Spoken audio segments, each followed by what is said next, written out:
आइए आइए, भोला की मशहूर पानी पूरी खाइए, खट्टी मीठी तीखी। आइए आइए आइए, भोला की मशहूर। ये है भोला पानी पूरी वाला, जिसका गांव में एक पानी पूरी का ठेला है, जिसमें हमेशा यही विज्ञापन बजते रहता है। शाम के वक्त भोला के ठेले पर बहुत भीड़ रहती है। भैया मुझे तीखी, मुझे मीडियम और मुझे मीठी। भोला सभी ग्राहकों को उनकी इच्छा अनुसार पानी पूरी खिलाया करता था। रात को 9 बजे भोला अपना ठेला बंद किया करता था और वही बैठकर दिन की कमाई का हिसाब लगाया करता था। आज बिकी 100 प्लेटें पानी पूरी, मतलब आज की कमाई हुई 1000 रुपए और खर्चा हुआ 300 रुपए। दिन ब दिन अपनी बढ़ती कमाई देखकर भोला बहुत खुश था। हर बीते दिन के साथ भोला का व्यापार बढ़ता ही जा रहा था। अब वो अकेला इतने सारे ग्राहकों को नहीं संभाल सकता था। भैया मुझे तीखा। मुझे भी तीखा। मुझे भी। अब भोला को लगने लगा कि उसे कोई सहायक रख लेना चाहिए। अगले दिन जब भोला अपना ठेला लगा रहा था तो उसका दोस्त कृष्णा उसके पास आया। तो भाई भोला, क्या हालचाल है? एकदम बढ़िया, तू बता। बस वही काम ढूंढ रहा हूँ। बहुत सही समय पर आया है तू। मैं अपनी मदद के लिए एक सहायक ढूंढ रहा हूँ। अरे वाह, तो मैं हूँ ना तेरा सहायक। भोला को अपना सहायक मिल गया और कृष्णा को अपनी नौकरी। उसी दिन से कृष्णा भोला की मदद करने लगा। अब जब भी भीड़ होती तो भोला को कोई परेशानी नहीं होती, क्योंकि कृष्णा उसकी मदद किया करता था। वे दोनों सारा काम साथ में करने लगे और हमेशा की तरह आज भी ठेला बंद करने के बाद भोला हिसाब लगाने लगा। आज कुल 180 प्लेटें पानी पूरी बिकी, मतलब 1800 रुपए। खर्चा हुआ 400 रुपए, पूरे 1400 रुपए का मुनाफा। अच्छा है, ये लो भाई कृष्णा, तुम्हारे 300 रुपए। अगले कुछ दिनों तक कृष्णा ने भोला के साथ काम किया और भोला उसे उसकी मजदूरी दे दिया करता था। पर भोला का मुनाफा देखकर कृष्णा को जलन होने लगी। एक सुबह कृष्णा हिसाब करने बैठा। एक दिन के 300 रुपए, पिछले एक महीने में मैंने 9000 रुपए कमाए हैं। ये तो ठीक है, लेकिन भोला रोज का 1200 रुपया मुनाफा कमाता है। इस हिसाब से वो 36,000 रुपए कमाता है।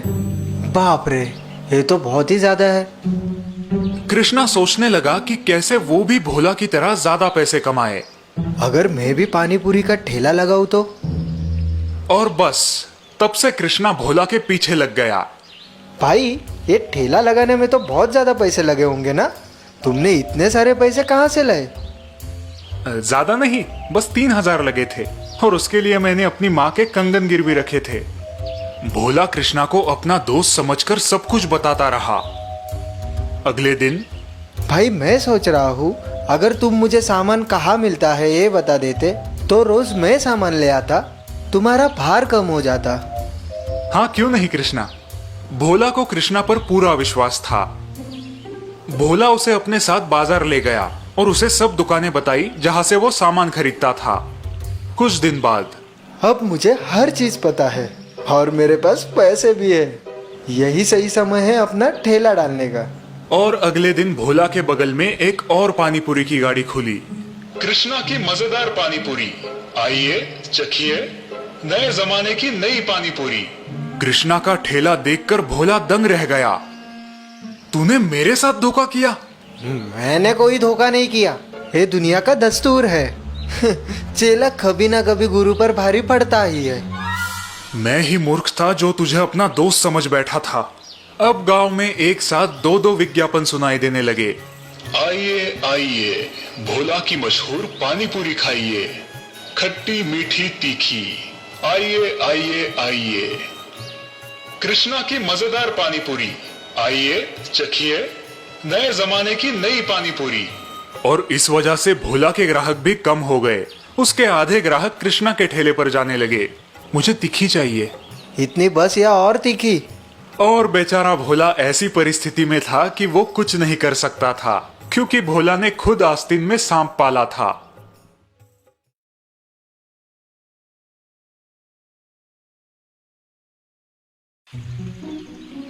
पवन एक मैकेनिक था जिसका गांव में एक गैरेज था।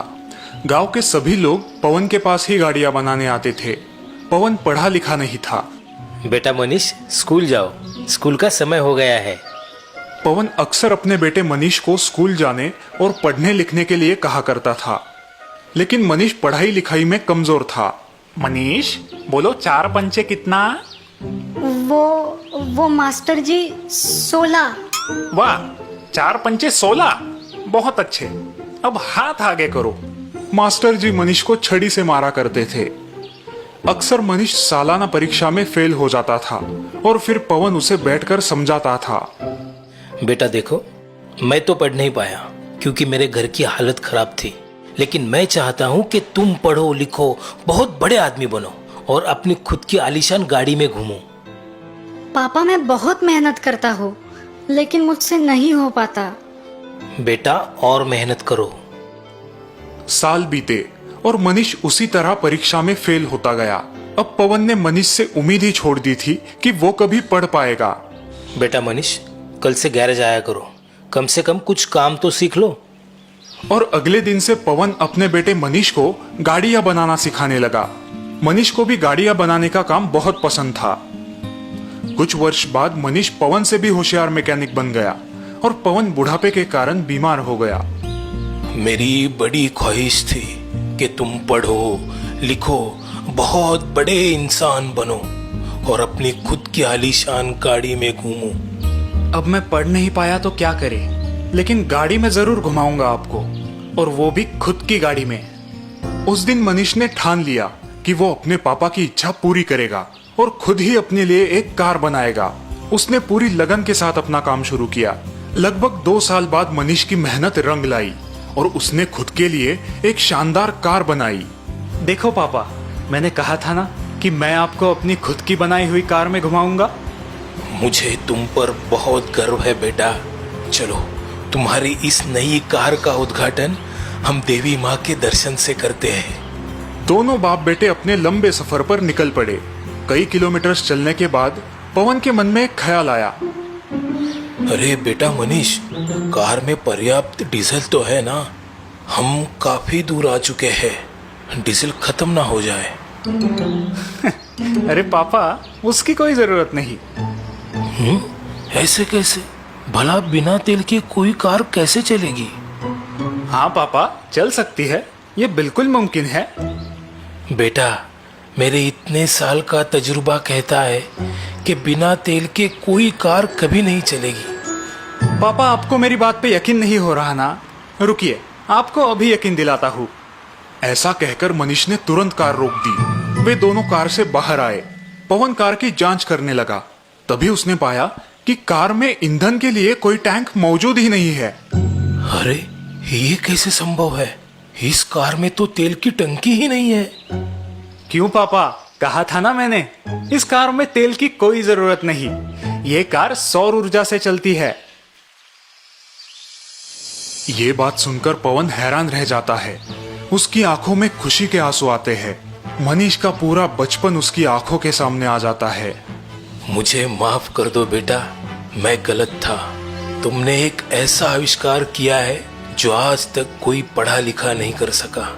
मुझे तुम पर नाज है। सच में तुम्हारी ये कार कोई मामूली कार नहीं है, ये एक जादुई कार है।